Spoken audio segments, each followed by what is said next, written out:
My brother and his wife spread vicious lies that I was chasing her to trash my name, so I disappeared and left them a surprise they'll never forget. I stood on the porch of my cabin, the Willamette River whispering secrets through the fog, when my brother Liam's beat-up sedan rolled into my driveway. The headlights cut through the mist like a pair of accusing eyes, and my gut twisted.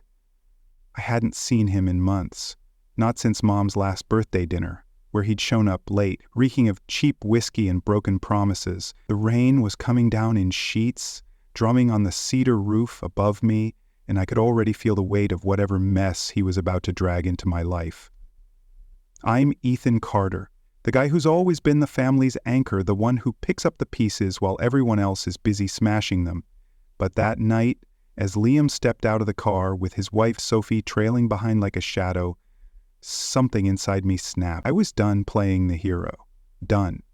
And what happened next? Well, let's just say it was the kind of family drama that'd make even the most hardened reality TV producer blush. Willow Creek, Oregon, is the kind of place where time moves slow, like the river that carves through its heart. It's October 2025, and the town is wrapped in a damp chill, the kind that seeps into your bones and makes you crave a hot coffee or a stiff drink. My cabin sits on the edge of town, perched on a bluff overlooking the water, surrounded by towering pines that sway in the wind like they're gossiping about the locals. The air smells of wet earth and cedar, and at night the only sounds are the river's murmur and the occasional hoot of an owl. It's my sanctuary, paid for with years of grinding through late-night coding sessions and living off instant ramen to escape the chaos of my family. I'm 28, a software developer who's carved out a decent life, working remotely for a Portland startup. My place is small, but mine. Cedar walls, a stone fireplace, oak shelves lined with books in my gaming rig. It's the kind of setup that says, I made it. No thanks to anyone else. My mom, Clara, had me when she was 20, barely out of her teens and already drowning in responsibility. 3 years later, Liam came along, her golden boy, the one who could do no wrong. Our dad bailed when I was 6, leaving behind nothing but the faint smell of motor oil and a rusted pickup truck I can still picture in my mind. Clara worked double shifts at the diner to keep us fed. But her heart was always with Liam. He had Dad's easy charm, his crooked smile, and she doted on him like he was the second coming. Me? I was the responsible one, the kid who got straight A's and never asked for much. But when I brought home a report card with 1 B in math, Clara sighed and asked why I couldn't be perfect. Meanwhile, Liam flunked half his classes, but she'd throw him a pity party with ice cream and excuses. He's just finding his way, she'd say, as if I wasn't out there forging my own path with no one cheering me on.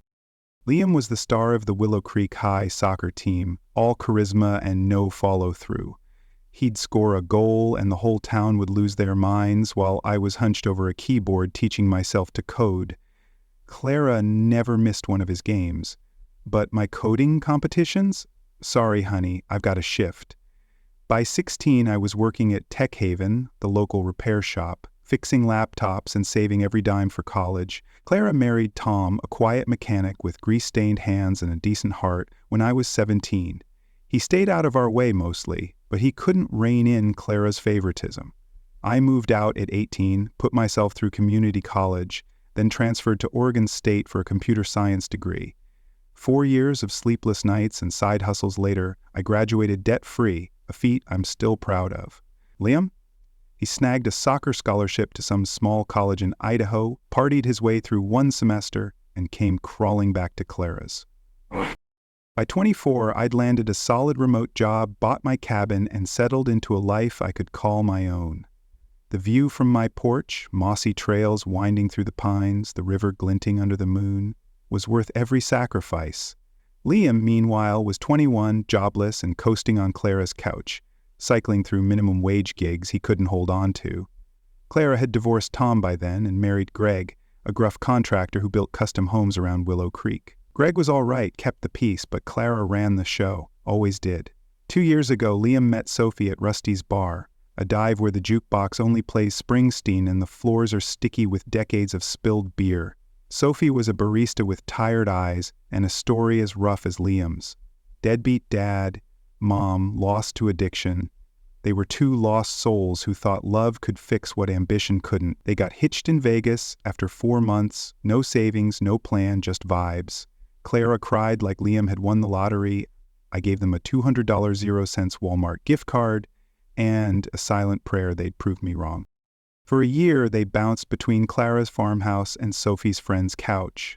Liam worked odd jobs, bartender, delivery driver, before getting fired for slacking. Sophie sold candles online, one of those MLM schemes where hustle means hope. I stayed out of it, kept my life simple. Work, game, sip coffee on my porch while the river rolled by. But that rainy October night, when Liam's car pulled up, I knew my peace was about to take a hit. The fog was thick, curling around the pines like ghosts, and their sedan looked like it had barely survived the muddy back roads. Liam stepped out, his hoodie soaked, flashing that grin I knew meant trouble. Sophie followed, clutching her bag, her face pale under the porch light. "Hey bro," Liam said, all charm, like we were best buds who hadn't seen each other in years. "Just passing through. Thought we'd swing by." "Passing through?" I said, leaning against the doorframe, rain dripping off the eaves. "It's 9 p.m. in a downpour, Liam. What's the real deal?" Sophie shifted, avoiding my eyes, her boots sinking into the wet gravel.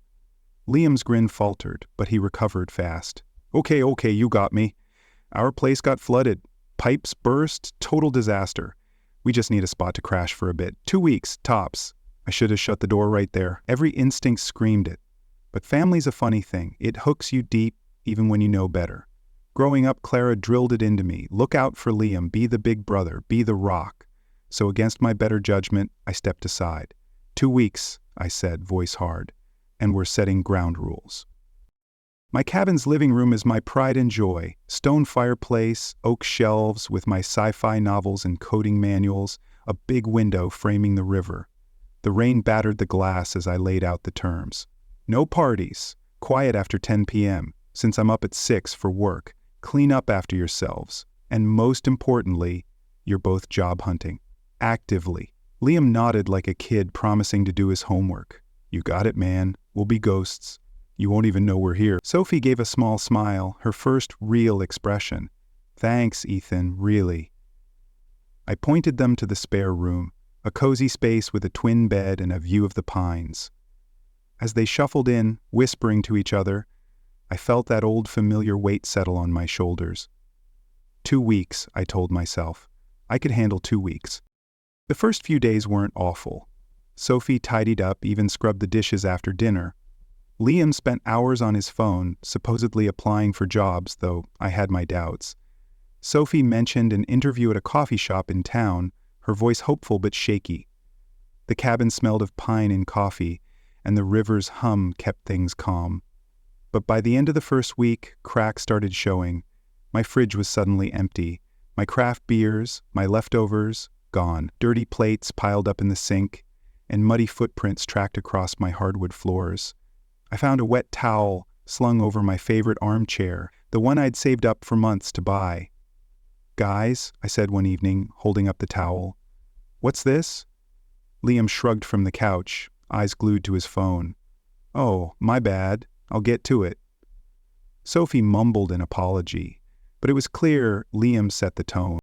That weekend, I mentioned I was heading to my buddy Mike's place by the river for a game night. Poker, beers, just a few guys. Liam perked up. "Yo, I love poker. Mind if I tag along? I could use some bro time." His grin was all charm, but I saw the calculation behind it. "Nah, it's just a small thing," I said, grabbing my keys. "Work friends, you know." His smile slipped, just for a second, and I caught a flash of something dark in his eyes. Resentment, maybe. Or something worse. Cool, he said, leaning back. "More time for me and Soph to job hunt, right?" When I got home that night, the cabin reeked of weed and cheap pizza. Empty boxes littered the coffee table, and Netflix was paused on some action flick, asking if they were still watching. Liam and Sophie were passed out on the couch, a half-empty bottle of my bourbon, my good bourbon, sitting on the table. I shook them awake, my voice low but sharp. "What the hell is this?" Liam blinked, groggy, then smirked. "Chill, bro. We'll clean it up tomorrow." Sophie muttered something about being sorry, but Liam was already stumbling to the spare room, pulling her along. The mess was still there when I left for work the next morning, the bourbon bottle mocking me from the table. 2 weeks came and went, and they didn't mention moving out. When I brought it up, Liam had a new excuse ready. "Man, the rental market's brutal. Everything's either a dump or way out of our budget." Sophie nodded, but her eyes were on the floor. "I've got a lead on a barista job," she said quietly. "They might call back." I gave them another week, figuring I'd be the bigger person. That week turned into 2. By the 1-month mark, they'd turned my cabin into their personal frat house. Their clothes were strewn across the living room, makeup cluttered my bathroom counter, and random snacks filled my kitchen cabinets. My sanctuary didn't feel like mine anymore. One night I came home to find 5 strangers sprawled across my couch, smoking and eating my chips. "Who are these people?" I demanded, cornering Liam in the kitchen. He leaned against the counter, casual as ever. "Just some old high school buddies. Relax, they're cool." "I don't care if they're the freaking Avengers. Get them out." He rolled his eyes, like I was the unreasonable one. "It's not even 10, Ethan. Don't be that guy." I stepped closer, voice like ice. "This is my house. I am absolutely that guy." He muttered something, but told his friends to leave. As they shuffled out, one guy shot me a dirty look, muttering "prick" under his breath. I saw it, and so did Liam, but he just smirked. That night, we had it out. "You embarrassed me," Liam said, pacing the living room, the river glinting darkly through the window. "You brought strangers into my home without asking," I shot back. "And you're eating my food, using my stuff, contributing nothing. When are you going to step up?" He launched into a rant about the economy, how tough it is for guys like us. I cut him off. "Tomorrow, you're both applying for jobs, any jobs, gas station, diner, whatever. And you're paying $500, 0 cents a month, starting next week." His jaw dropped. "500? That's insane. My mortgage is $1,600, 0 cents plus utilities. You're getting a deal." He stormed off, slamming the spare room door, muttering to Sophie about how I was screwing them over. The next morning, I found a crumpled $30, 0 cents bill on the counter with a note. "For the snacks. Sorry." My own money, thrown back at me like a bribe. Classic Liam. By week 5, I was losing it. My savings were bleeding, groceries for 3, utilities spiking, their mess everywhere. Sophie applied to a few places. But Liam, always an excuse.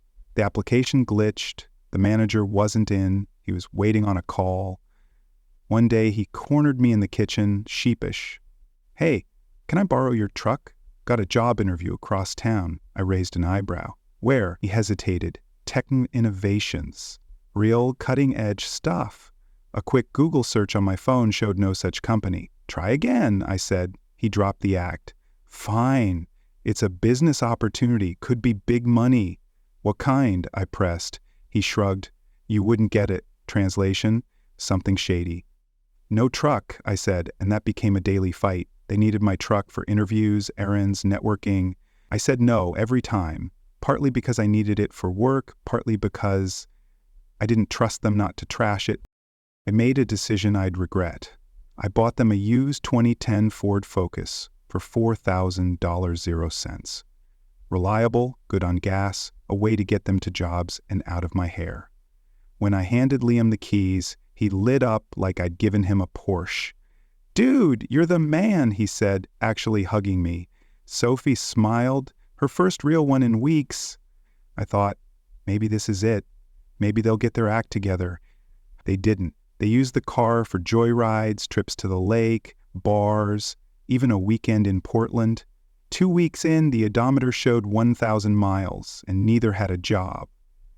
"Networking," Liam said when I called him out, smirking like I was the idiot. But that wasn't the worst part. No, the real kicker was yet to come, and it was uglier than I could have imagined. Around the 3-month mark, Liam's behavior took a dark turn. He started watching me whenever I talked to Sophie. At first, it was subtle, glances, a slight frown. Then it got blatant. One evening, I offered Sophie some coffee while I was brewing a pot, the kitchen warm with the smell of roasted beans. "Want some?" I asked. Before she could answer, Liam cut in from the doorway. "She doesn't drink coffee at night. Messes with her sleep." I looked at Sophie, who was staring at her hands. "You drank coffee at Clara's last month," I said, testing the waters. She opened her mouth, but Liam jumped in again. "She's cutting back. Gives her anxiety." His voice was sharp, his eyes locked on me like I'd crossed a line. Sophie just nodded, silent. It got weirder. If I was in the kitchen chopping vegetables, Liam would appear if Sophie walked in. If we were watching TV and she sat on the couch, he'd wedge himself between us or call her away for some urgent thing. One day, I came home early, the rain still dripping off my jacket, and found Sophie alone in the living room, scrolling through job listings on her phone. "Hey," I said, grabbing a water from the fridge. "Any luck with the job hunt?" She looked up, startled, then relaxed. "Not really. Had a call with a bookstore, but they wanted someone with retail experience." "Keep at it," I said. "Something'll stick." We talked for a minute, small stuff, the weather, a new show on Netflix, nothing deep, nothing flirty. Then Liam walked in and the air shifted. His eyes flicked between us, narrow, like he'd caught us in a crime. "What's this?" he asked, voice too casual. "Just talking," I said. "Sophie's job hunting." He slid an arm around her, pulling her close. "She should tell me that stuff first," he said, staring me down. Sophie looked at the floor, and I walked away, my jaw tight. That night, I overheard them in the spare room, their voices muffled through the cedar walls. "I saw how you were looking at him," Liam hissed. "Are you kidding me?" Sophie shot back, exasperated. "He's your brother." "Yeah, and he's always finding ways to be alone with you." It was insane. I wasn't hitting on Sophie. I barely talked to her unless it was about practical stuff. Dishes, rent, their endless excuses. But Liam's paranoia was spiraling, and it was starting to creep me out. He didn't stop there. He started rearranging my furniture without asking. Moved my TV for a better angle, took over my desk for his laptop. When I called him out, he shrugged. "We live here too, bro." "Your guests," I corrected. "Big difference." Then I caught him going through my phone while I was in the shower, the bathroom steam still clinging to the mirror. "What the hell, Liam?" I snapped, snatching it back. He smirked. "Just making sure you're not texting my wife." I laughed, but it was hollow. "You need serious help, man." He didn't back down. "I know what I see." By month 5, I was a wreck. My savings were shot. $1,600, 0 cents mortgage, utilities for 3, groceries they ate like locusts, their car insurance, gas, random needs like phone chargers or interview clothes. My sleep was trashed. They'd stay up until 2 a.m. blasting action movies or playing my Xbox. If I asked them to quiet down, Liam would roll his eyes. "It's only midnight, dude. Live a little." "I've got work at 6, I'd say, and he'd act like I was the one being unreasonable. I started documenting everything, every dollar spent, every lie, every fight. Maybe I needed proof I wasn't losing my mind. One night I came home to Liam playing my VR headset, sipping my whiskey like it was water. "That's off limits," I said, my voice shaking with rage. He didn't flinch. "Relax, I'll replace it." He never did. When I mentioned my ex Rachel, who'd stopped coming around because Liam gave her bad vibes, he smirked. "Maybe you're just too uptight to keep a girl." That one stung. I installed a lock on my bedroom door, not just for my stuff, but because Liam's glares were starting to feel like a threat. Then Clara called. I'd asked her months ago if Liam and Sophie could stay at her farmhouse. 4 bedrooms, plenty of space. She'd said no, claiming it was too crowded. Bullshit. She just didn't want to deal with them. So when she called, her voice all panic, I braced myself. "We need to talk," she said, showing up an hour later, sitting on my couch, sipping my coffee. "Liam told me what's going on," she said, her eyes accusing. "You're making moves on Sophie." I laughed, loud and bitter. "You're buying that?" She doubled down. "You're tearing their marriage apart. You need to help them get their own place, maybe a condo." I stared at her, the woman who'd ignored my achievements, who'd let Liam skate by on charm, now asking me to bankroll their mess. Because of a lie? "A condo," I said, my voice dangerously calm. You think I should buy them a house? She nodded, oblivious. That's when I knew. I was done. I spent that night planning. I called my landlord, confirmed Liam and Sophie weren't on the lease, had no tenant rights. I installed cameras in the living room and kitchen just in case things got ugly. I took a day off work, no half measures. At 7 a.m. I stormed into their room, flipped on the light. Get up, pack, you're out. Liam blinked, laughing like it was a joke. Sophie looked scared. You're going to Clara's, I said. Liam scoffed. She won't take us, not my problem, I shot back. Time's up. I leaned in, voice low, deliberate. And I know about the lies you told Clara. Real classy, accusing me of hitting on your wife. Liam's face went pale. Sophie's eyes widened. What? She whispered. Oh, you didn't know? I said, turning to her. Your husband's been telling everyone? I'm trying to steal you. Liam tried to puff up, but I cut him off. Touch me, and I'll have you arrested. Explain to the cops why you've been mooching for months and slandering me. They packed in silence, the rain pounding outside, the river a dull roar in the distance. By noon, their stuff was crammed into the Ford Focus. We drove to Clara's farmhouse, the windshield wipers slapping rhythmically, the tension thick as the fog. Liam tried one last plea. I'm sorry, okay? I get paranoid. We can work this out. No, I said, eyes on the road. You burn that bridge. At Clara's, I dumped their bags by the front door and rang the bell. Clara opened it, saw the luggage, and froze. What's this? She demanded. I grinned, cold as the rain. Your son needs a place to stay. Family helps family, right? Liam started to beg, but Clara cut him off. No, you're not staying here. Sophie's eyes filled with tears, but before I could feel bad, Greg appeared. Why not? He asked, voice steady.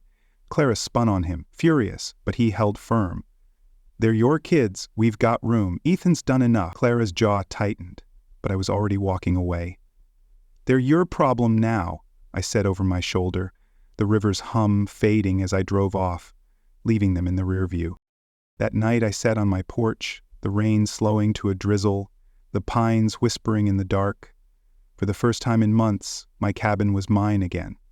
But the real storm was coming.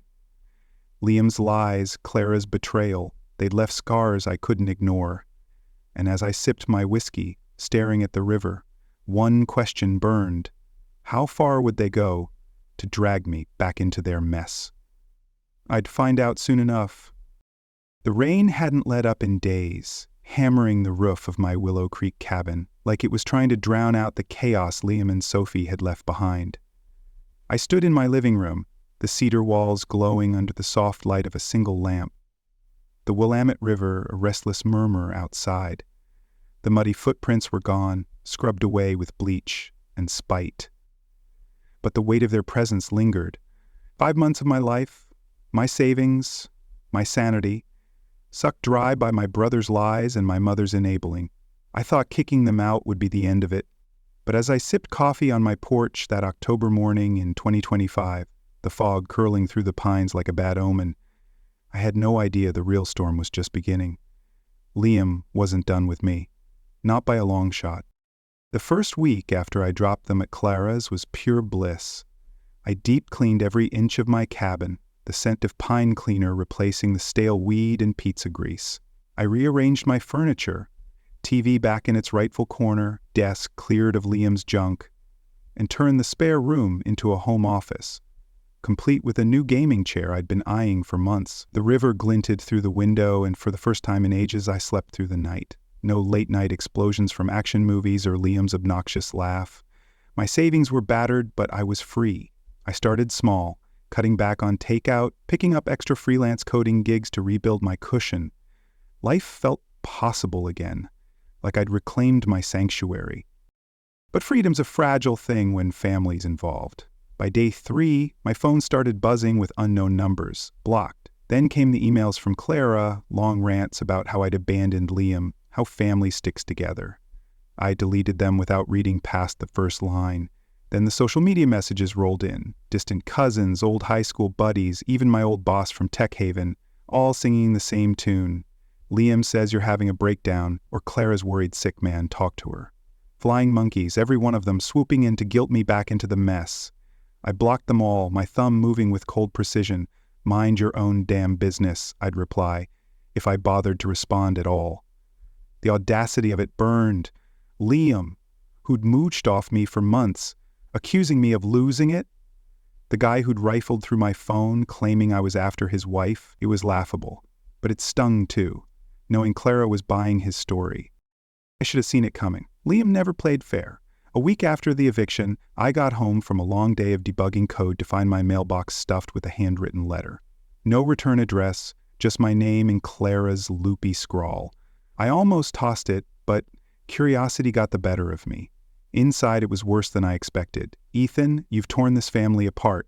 Liam and Sophie are struggling, and you turned your back on them. I raised you better than this. You need to make this right. Help them get a place. They deserve a fresh start. She'd underlined deserve twice, like I owed them a damn thing. Tucked in the envelope was a photo from when I was 10, standing next to Liam at a soccer game, both of us grinning, Clara's arm around him, not me. The message was clear. I was the villain now, the one who'd failed the golden boy. I burned the letter in my fireplace, watching the flames curl around Clara's words. The photo I kept, not out of sentiment, but as a reminder of who they were. Clara had always chosen Liam, even when he was flunking school, even when he was dragging Sophie down with him. And now she wanted me to bankroll their chaos? Not a chance. I poured a whiskey, the good stuff Liam had helped himself to, and stared out at the river. The fog was thick, wrapping the pines in a ghostly haze, and I felt a chill that had nothing to do with the weather. Liam's paranoia, Clara's manipulation. It was all building to something. I just didn't know what. The next day, I found muddy tire tracks in my driveway, not mine. My truck's tires were clean, and the Focus I'd bought them was long gone to Clara's. I checked the security cameras I'd installed before the eviction, nothing but static for the past 12 hours.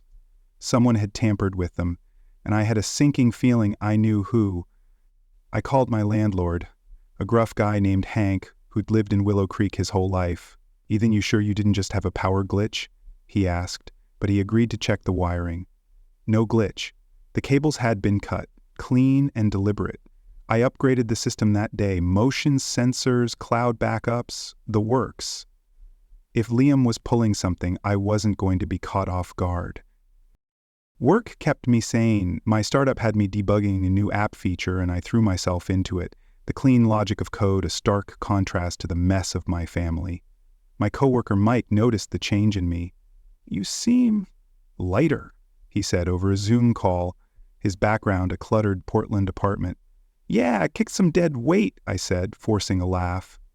He didn't push, but his good for you felt like the first real validation I'd had in months. That evening, I met Mike and a few buddies at the Rusty Anchor, Willow Creek's only bar, where the jukebox still played Springsteen and the beer was always cold.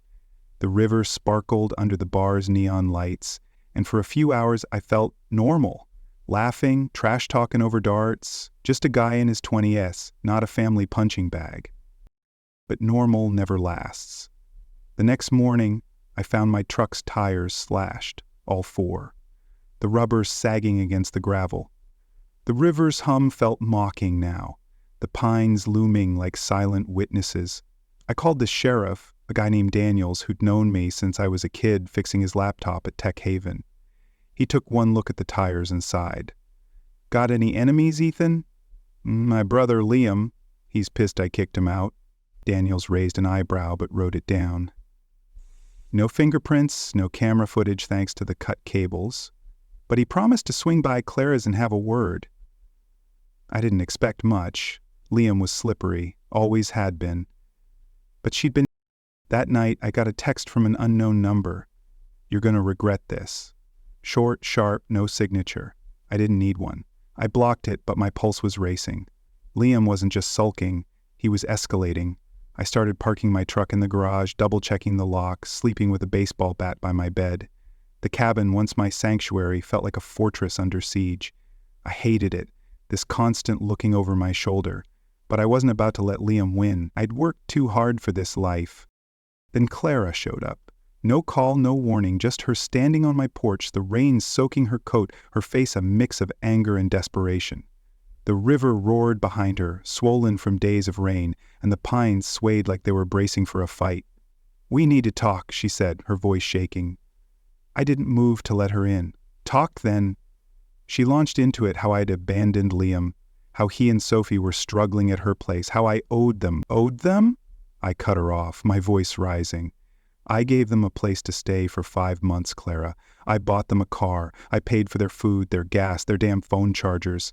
And Liam repaid me by accusing me of hitting on his wife."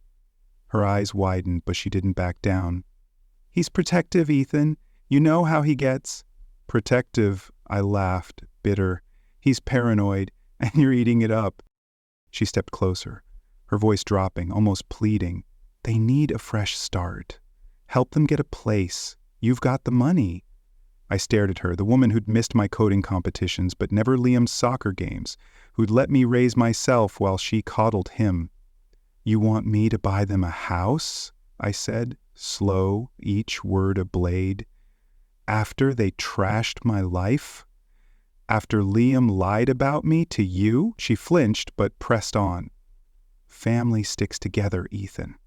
I leaned in, my voice a whisper now, cold as the rain. Family doesn't lie to family. Family doesn't mooch for months and then stab you in the back. I'm done, Clara. Done. She stood there, rain dripping down her face, and for a second, I thought she'd cry. But she just turned and walked back to her car, the gravel crunching under her boots. As her taillights faded into the fog, I felt a pang, not guilt, but something close. Loss, maybe, for the family I'd never really had. I shut the door, the cabin's warmth wrapping around me, but the unease didn't fade. Liam's text, the slashed tires, Clara's visit, it was all building to something, and I wasn't sure I was ready for it. The next day, I bumped into Sophie at the grocery store in town. The fluorescent lights buzzed overhead, and the aisles smelled of fresh bread and cleaning products. She was working the register, her eyes tired, her hair pulled back in a messy bun. We exchanged awkward small talk, weather, work, nothing deep. Then she let it slip.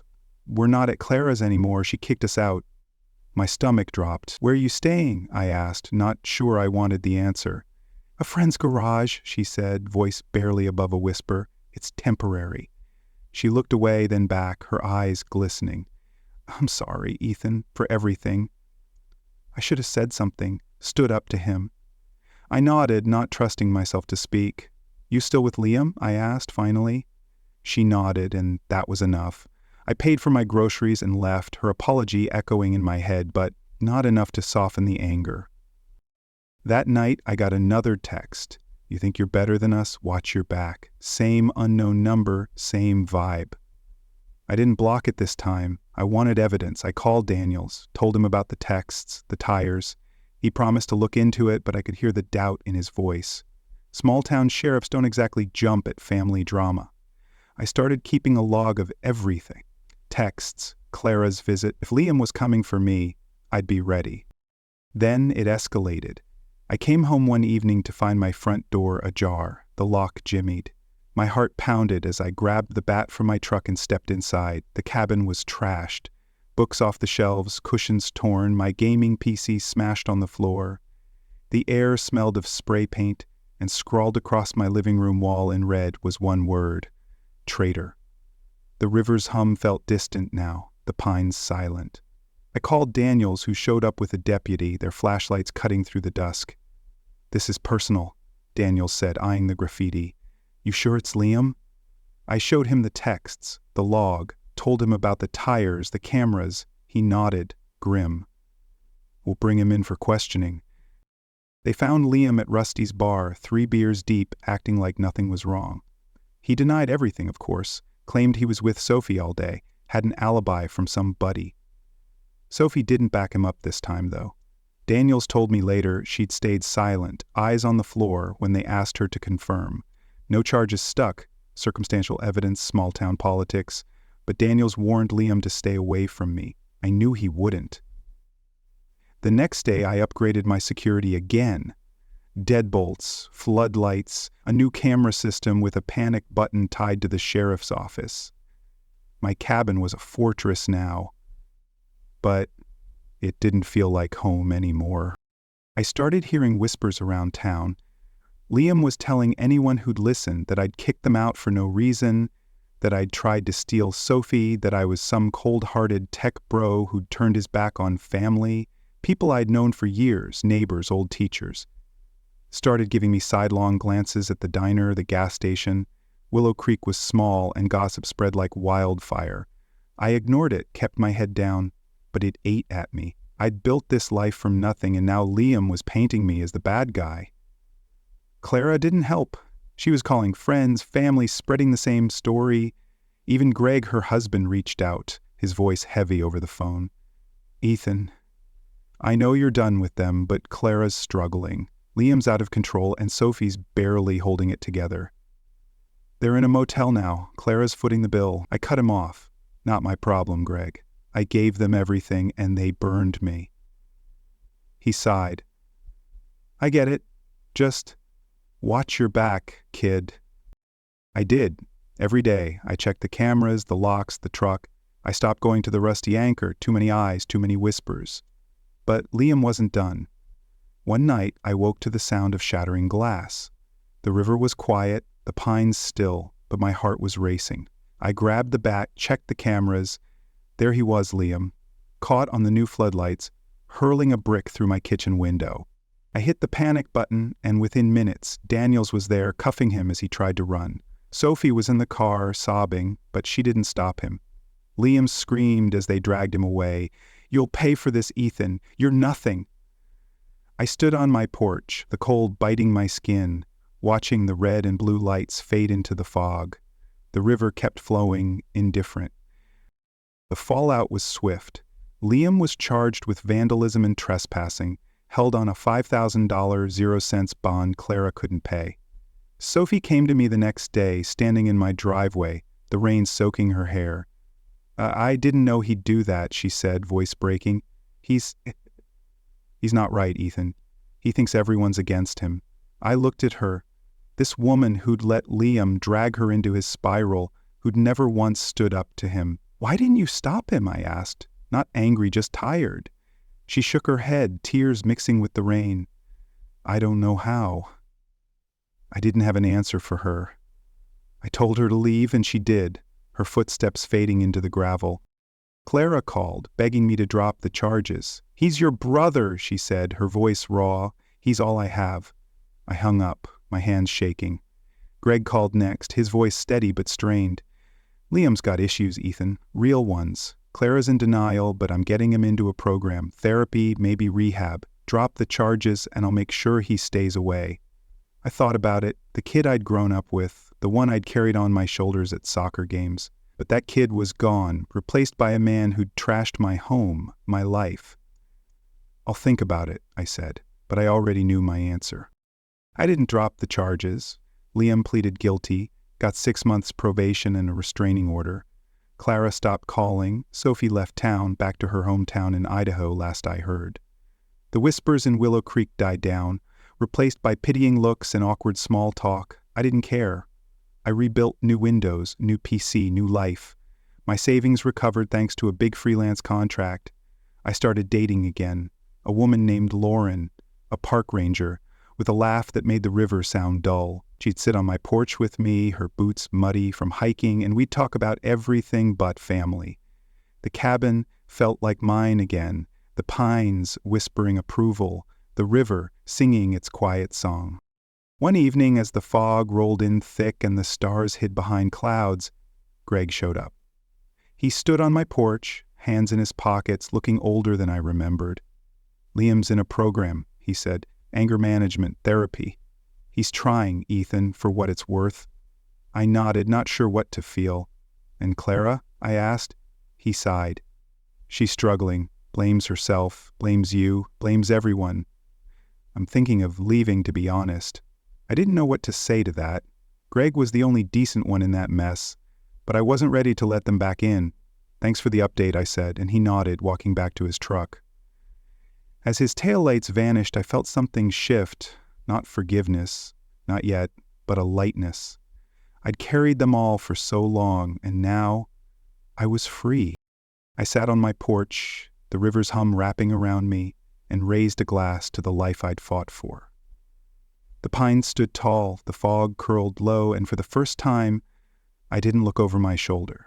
Liam's chaos, Clara's guilt trips, they couldn't touch me anymore. I'd built this life, brick by brick, and no one was going to tear it down. The river kept flowing, and so would I.